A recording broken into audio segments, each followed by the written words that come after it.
the 2018 dive coaster at Knott's Berry Farm in Buena Park, California, and today I'm going to be giving my full thoughts on this infinity dive coaster before wrapping up with a final grade. Starting off, Hangtime is very visually aesthetic. You can see it from almost anywhere in the park, and then as you're walking up to it, it's very compact. It fits in a very small plot of land, and in case you don't know, this is where Knott's Boomerang used to be. They used to have a yellow, not very popular Vekoma boomerang right in this spot. So the fact that they were able to fit in such a tall and really impressive roller coaster into this plot of land was rather a nice move on Knott's, and I think they did a very nice job. So looking at some stats, this roller coaster does feature a maximum height of 150 feet.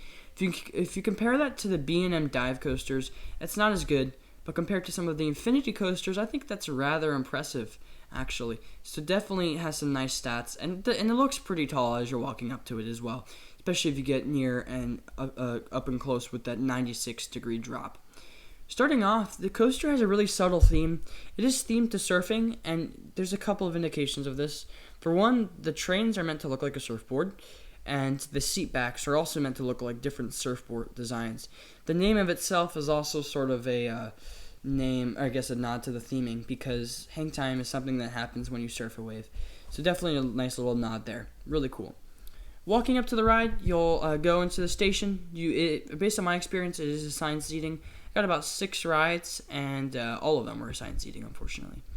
So you'll go straight out of the station into a vertical lift hill.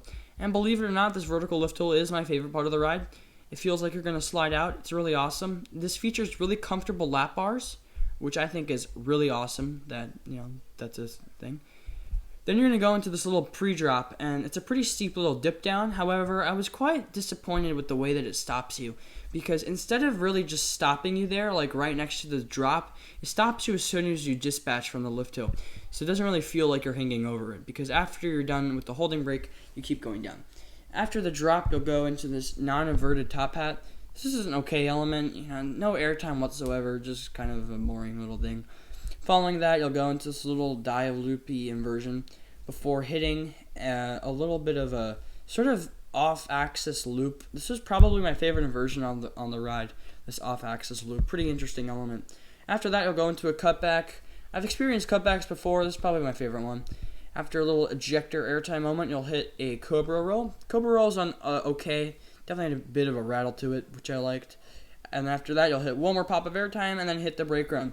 So again, nothing really sticks out in the layout. I think the biggest interesting thing about this ride is the pre-drop into the drop.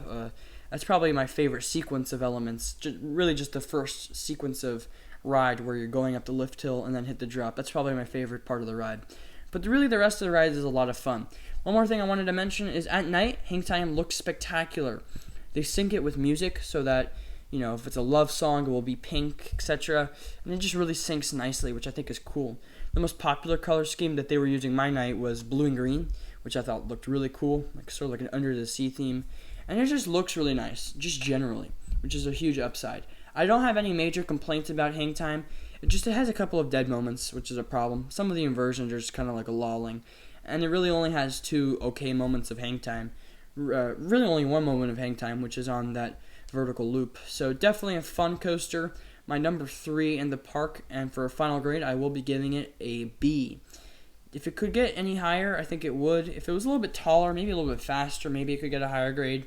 But yeah, that wraps up my thoughts on Hangtime. Be sure to like, comment, and of course subscribe. I'll catch you all next time.